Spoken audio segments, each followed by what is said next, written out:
all fall asleep. Where do we go? Let's talk about True Detective Night Country episode 1. I'm going to read the plot summary from the episode description. When 8 scientists vanish without a trace, State Trooper Evangeline Navarro tries to convince Police Chief Liz Danvers that the case is connected to the unsolved murder of a local activist. Patrick Klepek, I think this is the most enthusiastic you have been about wanting to cover a show since Twisted Metal. No, I'm being sarcastic about Twisted Metal, but yeah, you were really into this. I mean, what is your relationship with True Detective, and should people watch Night Country based on what you've seen so far? Well, it's funny because my enthusiasm for the season has literally nothing to do with True Detective. It's instead the showrunner is Issa Lopez. That is correct, Issa Lopez. Yeah, one of my favorite horror films of the last 10 years. Tigers Are Not Afraid is a movie she wrote and directed. It's just a tremendous film, and never in my fucking life would I thought she hasn't done anything. I mean, she's been writing things attached to projects, yada yada. But like the first thing that she has made since that film is season 4 of True Detective. So when she was announced, it was just because Tigers Are Not Afraid was critically acclaimed. Guillermo del Toro was out there. Like, this movie's amazing. It's an upcoming filmmaker. I was like, what is she going to do next? And I was just confused, curious, interested. Why attach yourself to this project? And so I've just been fascinated for literal years at this point to find out why her, what would bring you to this story. And so with True Detective, I, like a lot of people, adored the first season, was less frustrated with the end than a lot of people were. Same. I thought the ending was completely fine. You know, if you're asking my heart of hearts, do I wish the cosmic horror occurred? Absolutely. I was rooting for that to happen. But I didn't find myself upset that some of the, what is the nature of reality? What is, are there supernatural elements? The lack of any sort of that appearing at the end of that season, I didn't find that to be a disappointment. I thought it resolved very well and was an exceptional season of television. And just lost all interest after that. Like, I watched an episode or 2 of season 2, didn't do anything for me. As much as True Detective tried to get me back in for season 3, we're like, oh, we're gonna keep hiring interesting actors. It just was not enough to get me back in. Like, I fell off season 2 so hard that it was hard for me to imagine with the same sort of creative teams in place. I just didn't feel like it had the juice to get me interested again. And so here you have, you know, a really interesting visionary filmmaker coming to make a season of television in which I just wanted to see what they brought to a crime story. It's like so emotionally different than Tigers Are Not Afraid. And, you know, so that's where I arrive at this show. How about you? What is your journey to Night Country? Yeah, pretty much the same. You know, True Detective season 1, I thought was just a home run. Thought the ending was fine. Then completely fell off the show in True Detective season 2. Got like 1.5 episodes in True Detective season 2 and thought, you know, I don't need to do this. Nick Pizzolatto, the creator, has admitted he didn't have enough time to write season 2, and so it really showed. And never got back on the train for season 3. But this season has 2 really interesting lead actors. Jodie Foster, kind of in Silence of the Lamb modes. Callie Rice, who is a former boxer turned actor, and that's just like an interesting combination. A lot of people are saying that this is like a mirror image of season 1 of the show. Instead of the hot and humid South, it's in literally one of the coldest places on Earth. Instead of 2 male leads, it's 2 female leads. And, you know, it's going to probably, for that reason alone, it's really interesting to see how the show may or may not be echoing earlier seasons. So I was already kind of interested based off of who's the talent involved. Issa Lopez, I haven't seen any of her work, but I've heard great things. And so I was already kind of interested. Then the reviews started pouring in and they were really rapturous. And so I thought, hey, we got to do this thing. So yeah, let's talk about episode 1. You know, did it live up to what you were looking for, Patrick Klepek?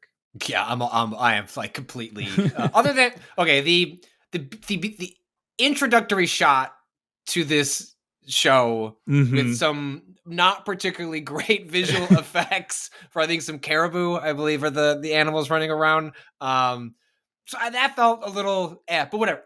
Broad strokes, I'm all in. I love the central mystery that is set up. I love the world. I love the like bits we've gotten in about the community and the history that everyone has. Like, it's a small town. Like, clearly a lot of bad things have happened here, are going to happen here. Jodie Foster is awesome. She's just not an actor we see all that much of these days. Yeah. Seems very She was in the selective. Netflix movie Naiad, and she was really good in that. That was this year. Right, that last just year. happened Yeah. recently, Yeah. right? But Yeah. but someone that she's Yeah.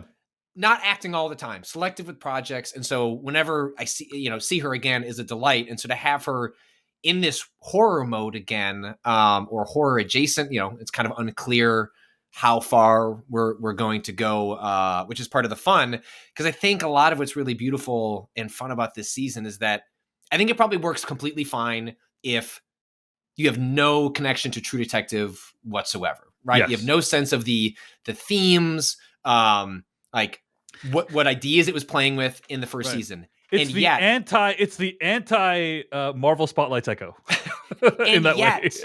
It is clear that it is well aware of what season 1 was doing. And it is Mhm. well aware of the ideas it was playing with, the kind of fanciful and at times like fun ways it was like playing with what are we watching? How far could this world go? It is, again, it rewards if you've seen season 1 from like a big picture thematic sort of feeling and the ideas it was playing with. But it isn't necessarily like, hey, we're going to pay off existing lore. At least I don't think so. I don't think that's the direction that it's going.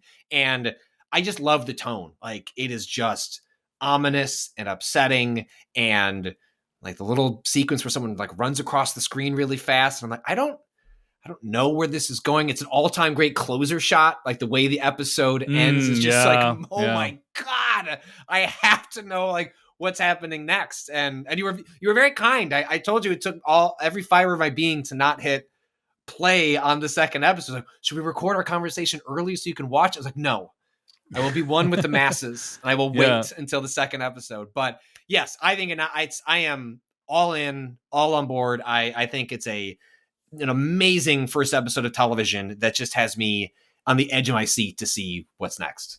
Yeah. For the record, Patrick and I have access to the episodes early, but we do not watch ahead. That's a thing that we don't do because we don't want to give hints about what might happen in the future. So we are. I like waiting too. Like, I'm a huge actual literal fan of the wait between an episode, as opposed to being able to watch them all at once. I think interesting. I don't feel the same. I wait because I have to. No, because I think it will make for a better podcast. That's why I wait. So I agree with you, Patrick. I think it's a really solid opening episode. One of the things I love the most about it is the sense of place. This is happening in Ennis, Alaska, and you really feel like the show does a good job of capturing what the small town vibe is there. Everyone knows each other. People have problems, many of which are related to the fact that they live in Ennis, Alaska. and so it does a great job of capturing place, which is something that I think is a core part of what makes True Detective an anthology series. One of the unifying ideas behind the series is like, we need to capture this like location in a really interesting and compelling way. So let's talk about some of the stuff that happens in the episode. Anything specifically stick out to you? There's this mystery of this woman, Trooper Evangeline Navarro believes Ann Kotok, who's an indigenous woman who is stabbed to death and had her tongue cut out, is because she was protesting a local mine, that murder, which was unsolved after 6 years, is related to this disappearance of these researchers. I like that you get a sense of how good of a detective Jodie Foster's character is really quickly. John Hawkes is like a ticking time bomb, I think, because she just has no compunction about humiliating him over and over again. And so I just feel like he's going to snap at some point. My wife and I were debating, do we think that we're going to, the plot line or the timeline of the show is going to make it so that we actually see what happens with John Hawkes' mail order bride at some point this season? Oh, I think one can only hope. I think it's likely that plot will. I don't know if we'll see that character, but I think it's likely that plot will get resolved or moved along meaningfully this season. is my guess, and that it will likely be resolved in such a way that it further emasculates John Hawkes based on how the season has been going. John Hawkes plays one of Jodie Foster's characters, kind of underlings, and I thought the relationship that John Hawkes' son had with Jodie Foster was really interesting. Yeah. He clearly has more of an affinity for her than for him, and looks up to her more. And yet another way in which John Hawkes' character is humiliated. But yeah, like there's a lot of really interesting character dynamics. Navarro, you meet some of Navarro's like loved ones, and this dude she sleeps with in like a kind of upsetting sex scene, that she has with this guy. So yeah, there's like a lot of this little like color of like what these people's lives are like that I thought was very effectively done. Patrick, anything stick out to you about the first episode? Yeah, it's really the sense of place, right? Yeah. I think this does a really great job, like you said, not just establishing the kind of ways in which these lives are intertwined, overlapped by necessity. Like there's just not that many people here. The geography does not span that far. You don't have a choice. Your lives are going to intersect. And I think that part is really well done, but also just the oppressive feeling of like, it feels tight. Like you can just like feel like the darkness is overwhelming. It's a place that people they're in by circumstance, not by choice. And you can imagine that sort of tension is going to play itself out over and over the course of the show. And I think it leads itself to a good place where we don't know much about the central mystery yet, right? Like some people died under strange circumstances. And you can start doing some theorizing, but it's exciting that what I'm most interested in the show so far is not necessarily like, better start theorizing about this core murder. It's spending a lot of time making these character dynamics work and be interesting, so that I'm sure by the time as we move forward in the show and the core mystery takes over, you get all that payoff from these characters. And I think these core characters are really good. And as having a director that, comes from horror, like understands tension. I mean, I think you see that play out over and over in like, there are so many scenes that even when they're not overtly scary, just, I don't know, like are just kind of tense. Like they're just shot in a way that you can tell you have someone that understands the genre that they're playing in. And I think it does a really good job of establishing that tone. And then again, like I said, the payoff at the end where all the head stuck in ice is just oh my God, like just an incredible piece of imagery. Yeah, I agree. And places a lot of details is how characters interact. It's also just like physically how things look. I thought the research station looked, hey, that seems like what I imagine a research station might look like. And and really makes you feel how oppressive living in a place like this might be, but also you can kind of see part of why people might want to do something like this. That there is some appeal to something like this. There is a really interesting subplot where this woman named Rose, who lives on the town's outskirts, is the one who discovers the bodies because she's led there by a mysterious apparition, question mark, of unknown provenance. We don't know who Travis is at this point. We don't know if he's related to her, I don't think, or if they were married or whatever. But I think that's probably going to come into play at some point as well. We'll see about that. So yeah, it definitely is an episode that sets up some really interesting central mysteries, that sets up some really interesting character dynamics. Anything else you want to mention about True Detective Night Country episode 1?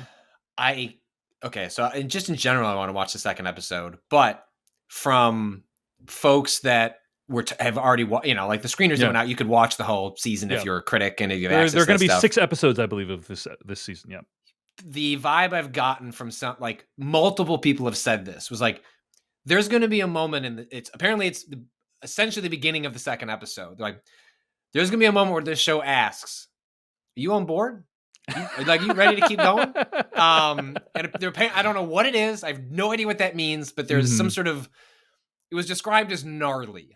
And there's like a gnarly thing that happens essentially fairly early in the second episode that's like, hey, You ready? Are you going to keep walking down this show? And I know I don't need to be asked. I know. I Mhm. think that's just revving me up even more. But I'm excited to see, because the way folks have talked about it is that it's not just a show with like a bunch of gnarly horror, but like it is combining that with a good core story and mystery. And to have that just be 6 like tight episodes is just, that's really exciting. I'm just very curious to see it all play out. And that I think hopefully we'll have something to say about modern society and how we handle, for instance, the murder of indigenous women, Mhm. and things of that nature. And so we'll see. I don't know. We haven't seen any more episodes, but I'm curious. I'm really excited. I think episode 1 was really solid, and I am excited to see these two actors go at it for the rest of the season. I think they have a really interesting, tense dynamic that I have a feeling they're going to develop a mutual appreciation of each other, Patrick. I'm just guessing. Hey everyone, David Chen here. Thank you so much for watching that video from Decoding TV. If you want to get an audio version of the show, all you got to do is go to podcast.decodingtv.com. And if you want to support what we do, get ad-free episodes of the podcast and also bonus episodes of the podcast, go to decodingtv.com and become a paid member. Of course, you can also like and subscribe for more. We appreciate it. Thanks. See you later.